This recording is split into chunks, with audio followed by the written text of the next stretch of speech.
কোরআনের বাণী পর্ব ১৩ উপস্থাপনায় নিষ্পাপ আল ইসলামী টিভি। বিসমিল্লাহির রহমানির রহিম। আসসালামু আলাইকুম ওয়া রাহমাতুল্লাহ। প্রিয় ভাই ও বোনেরা, আল্লাহ তাআলা কোরআনে বলেন, নিশ্চয়ই আল্লাহ এমন কোনো প্রাণীর উপর দায়িত্ব চাপান না যা তার সামর্থ্যের বাইরে। সূরা আল বাকারা।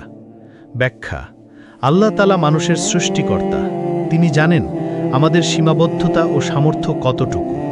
তাই তিনি কাউকেই তার ক্ষমতার বাইরে কোনো দায়িত্ব দেন না। জীবনের পরীক্ষা, দুঃখ, কষ্ট, ইবাদত কিংবা দায়িত্ব সবই মানুষের সামর্থ্যের ভেতরে। এই আয়াত আমাদের শেখায় ধৈর্য ধরতে, আল্লাহর উপর ভরসা রাখতে এবং নিজের উপর আস্থা রাখতে। উপদেশ: আল্লাহর উপর পূর্ণ ভরসা রাখুন। যে পরীক্ষা আসুক, ধৈর্য ধরুন, ইবাদতে আন্তরিক হন। আল্লাহ কারোর উপর তার ক্ষমতার বাইরে চাপ দেন না। দোয়া: আল্লাহুম্মা আইন্নি আলা যিকরিকা ওয়া শুকরিকা ওয়া হুসনি ইবাদাতিক।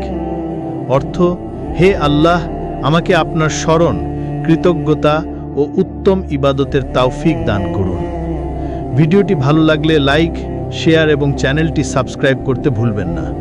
পরের পর্ব পেতে আমাদের সাথেই থাকুন। আল্লাহ হাফেজ।